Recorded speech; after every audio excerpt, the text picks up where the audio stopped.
Hello நண்பர்களே, குவைத்தில் தொடரும் மரணங்கள். 24 வயது இந்திய இளைஞர் பிணமாக ரூம்ல கிடந்திருக்காரு. அதிர்ச்சி சம்பவம் பார்க்க போறோம். வான் பாதுகாப்பை அதிகரிக்கும் குவைத் ஏர் இந்தியா எக்ஸ்பிரஸ் அவருடைய விமான சேவையை டெர்மினல் 4 இருந்து தொடங்குறாங்க. 4 வெளிநாட்டவர்கள் ஒரு குவைத்தி கைது செய்யப்பட்டு சிறையில் அடைக்கப்பட்டிருக்காங்க. குவைத்தில் ட்ரோன் வச்சிருக்கீங்க அப்படின்னா சஹல் ஆப்ல போய் கட்டாயமா பதிவு பண்ணிக்கோங்க. இல்லைன்னா உங்களுக்குமே சிறை. ஸோ ரொம்ப முக்கியமான தகவல்கள் இருக்கு. வீடியோ முழுவதுமா பாருங்க. முதல் செய்தி, குவைத்தில் நீங்கள் சமூக ஊடகங்கள் பயன்படுத்துகிறீங்க, ட்ரோன் வச்சு வீடியோலாம் எடுக்கிறீங்க அப்படின்னா சஹல் ஆப்பில் நீங்கள் ட்ரோன் வச்சுருக்கிறத கட்டாயமாக ரிஜிஸ்டர் பண்ணிக்கோங்க.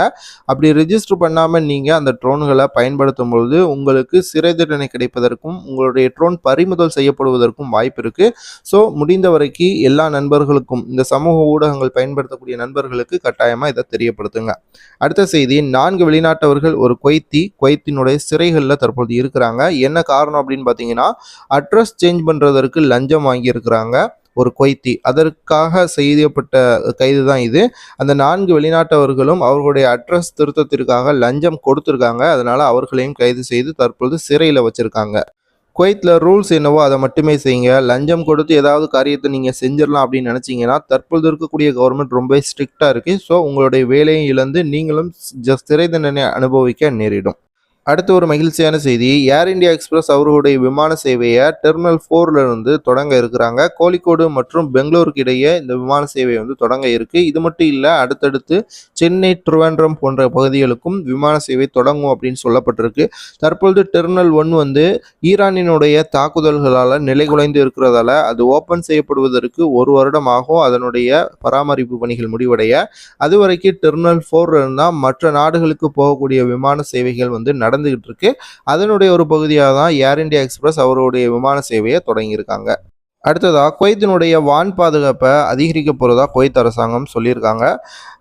நசம்ஸ் அப்படின்னு சொல்லக்கூடிய நவீன வான் பாதுகாப்பு ஏவுகணை அமைப்பை வாங்குவதற்காக குவைத் முயற்சி செஞ்சுக்கிட்டு இருக்காங்க. இதற்காக குவைத் அரசாங்கம் செலவழிக்கக்கூடிய தொகை அப்படிங்கிறது 3440 கோடி அப்படின்னு சொல்லப்பட்டிருக்கு.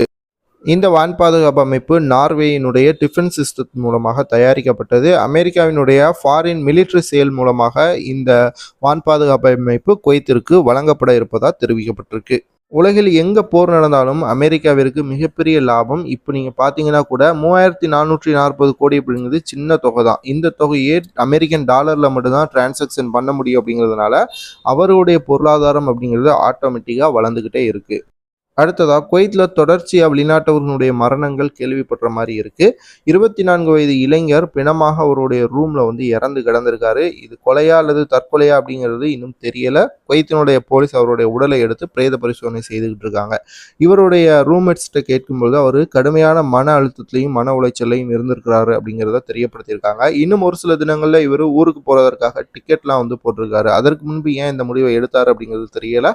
அவருடைய குடும்பத்திட்ட கேட்டாதான் தெரியும். நாம் சம்பாதிக்க வந்திருக்கிறது நம்முடைய குடும்பத்தை நிலையை உயர்த்துவதற்கு தான். இந்த மாதிரியான தப்பான முடிவுகளை எடுத்தோம் அப்படின்னா நிரந்தரமாக அவர்களுடைய அந்த வாழ்வாதாரம் அப்படிங்கிறது கேள்விக்குறியாகும். குவைத்தில் இருக்கிற நண்பர்கள் ரூம்மேட்ஸை ரொம்பவே அந்யோன்யமாக பார்க்காம சொந்த நண்பர்கள், சகோதரர்கள் மாதிரி பாருங்கள். அப்போ தான் அவங்கள்ட்ட ஏதாவது ஷேர் பண்ணும் பொழுது இந்த மாதிரியான தப்பான முடிவுகளை நோக்கி போகாமல் மைண்டு இருக்கும். வீடியோ பார்க்கக்கூடிய நண்பர்கள் இந்த சம்பவம் குறித்து உங்களுடைய கருத்துக்களை பதிவு பண்ணுங்கள். சேனலை சப்ஸ்கிரைப் பண்ணிவிட்டு மறக்காமல் லைக் பண்ணுங்கள்.